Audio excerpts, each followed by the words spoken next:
दोस्तों, जंगल एक ऐसी जगह है जहाँ तरह तरह के जानवर दिखाई देते हैं और इन जानवरों में आपको बहुत सारे बिग कैट्स नजर आ जाएंगे।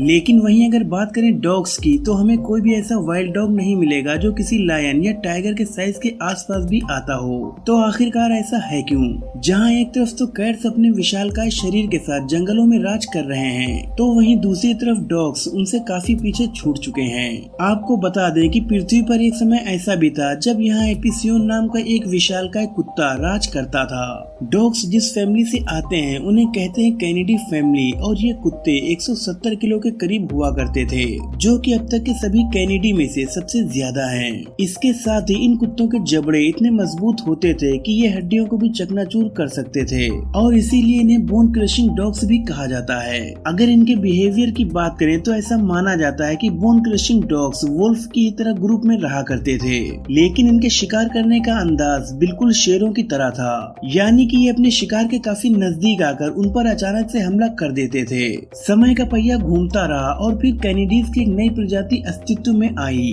जिसे हम सब कैनाइंस के नाम से जानते हैं। और आज हमारे बीच जितने भी वाइल्ड या डोमेस्टिक डॉग्स मौजूद हैं, वो सब इसी फैमिली से आते हैं, क्योंकि ये कुछ ऐसा कर रहे थे जो बोन क्रशिंग डॉग्स नहीं करते थे।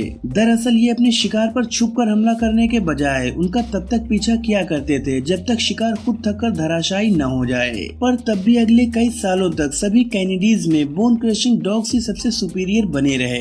लेकिन ये हमेशा के लिए तो कायम रहने वाला नहीं था, क्योंकि एक समय ऐसा भी आता है जब बोन क्रशिंग डॉग्स जिंदा रहने के लिए भी जूझने लगते हैं। दरअसल हुआ ये था कि आज से लगभग 14 मिलियन साल पहले वाइल्ड कैट्स पूरी दुनिया में फैलने लगे।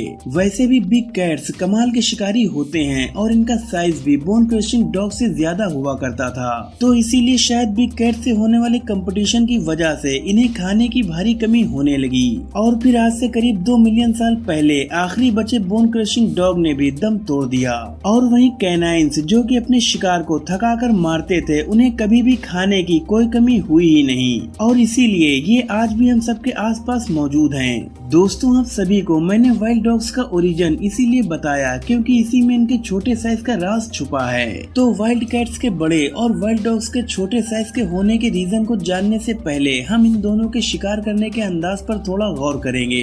कैनाइंस जैसे कि grey wolf, wild dog, bush dog और डिंगो, ये सभी ग्रुप में रहते हैं और साथ मिलकर एक बड़े शिकार का काम तमाम करते हैं। ये अपने शिकार को अपने स्टेमिना की वजह से मार पाते हैं, क्योंकि ये उन्हें तब तक दौड़ाते रहते हैं जब तक शिकार खुद न थक जाए, और क्योंकि इनके सर्वाइवल के लिए इनका दौड़ना बहुत जरूरी है, इसीलिए इनके पैर पतले होते हैं, और इसके साथ ही इनके पंजे भी खास दौड़ने के लिए विकसित हुए हैं। वैसे जब वो समय आ जाता है जब इनका शिकार लगभग थक ही चुका होता है, तो इन्हें भी पता चल जाता है कि अब इनका शिकार कहीं भागने वाला नहीं है। इसीलिए ये अपने शिकार को मारने की कोशिश ही नहीं करते हैं, बल्कि ये तो सीधा उसे खाना ही शुरू कर देते हैं, और इनके शिकार की बहुत ही धीमी और दर्दनाक मौत हो जाती है। वहीं फीलाइंस यानी कि बिग कैट्स जैसे कि tiger, leopard, Jaguar, snow leopard, Cougar और क्लाउडेड लेपर्ड जैसे जानवर अकेले ही रहते हैं, और ये एम्बुश प्रेडिटर्स यानी कि छुपकर अचानक से हमला करने वाले शिकारी होते हैं। हालांकि यहाँ लायंस का केस थोड़ा इंटरेस्टिंग है, क्योंकि ये तो ग्रुप में रहते हैं, लेकिन तब भी लायंस के अंदर भी एम्बुश प्रेडिटर्स के एक गुण होते हैं। तो वहीं चीता, लायन और टाइगर के बीच में आते हैं, यानी कभी कभी इन्हें अकेले शिकार करते हुए देखा जाता है, तो वहीं कई बार मेल चीता ग्रुप में भी शिकार करते हैं। लेकिन अगर सारे फीलाइंस के बारे में एक लाइन में कहा जाए तो ये शिकार करने के लिए अपने स्टेमिना की जगह अपनी फुर्ती का इस्तेमाल करते हैं। दरअसल पहले तो ये शिकार से छुपकर उसके बेहद करीब पहुंच जाते हैं, और इसके बाद ये अचानक से उन पर हमला कर देते हैं। आमतौर पर ज्यादातर बिग कैट्स अकेले रहते हैं, तो इन्हें शिकार करने में बहुत ताकत की जरूरत पड़ती है, जो कि इन्हें ज्यादा मसल मास होने से मिल सकती है।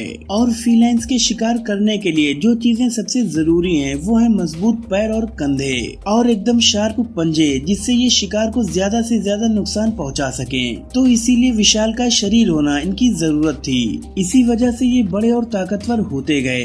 वैसे अपने शिकार को मारने के लिए फीलाइंस के पास बहुत लंबे कैनाइन दांत भी होते हैं। वहीं अब देखा जाए कैनाइंस यानी कि डॉग्स को, तो क्योंकि इन्हें अपने शिकार को मारने के लिए बहुत ज्यादा दूरी तय करनी पड़ती है, तो बड़ा साइज इनके लिए घाटे का सौदा ही होता, क्योंकि फिर इन्हें इतना दूर दौड़ पाने के लिए बहुत ज्यादा एनर्जी खर्च करनी पड़ती, जो कि मुमकिन ही नहीं है। तो अब बात घूम फिर कर इन दोनों के शिकार करने के अंदाज पर ही आ जाती है, क्योंकि कैट्स छुप कर हमला करते हैं तो अपने शिकार का काम तमाम करने के लिए इन्हें मजबूत कंधे और विशालकाय शरीर की जरूरत पड़ती ही है। लेकिन वहीं डॉग्स जिस तरीके से शिकार करते हैं उसमें विशालकाय शरीर होने का फायदा कम और नुकसान ज्यादा है, यानी कि डॉग्स के लिए बड़ा शरीर होना कोई जरूरत नहीं थी और जंगल में जानवर जैसे भी हैं वो अपनी जरूरत के हिसाब से ही हैं। तो बस इसीलिए आज जंगल में बिग कैट्स तो हैं लेकिन बिग डॉग्स बिल्कुल भी नहीं, पर ये दोनों ही अपने आप में बहुत खास हैं। दोस्तों इस वीडियो में फिलहाल इतना ही। आपको ये वीडियो कैसा लगा मुझे कमेंट्स में जरूर बताएं। वीडियो अच्छा लगा हो तो लाइक करें, शेयर करें और चैनल को सब्सक्राइब करके बेल आइकन को जरूर प्रेस कर दें।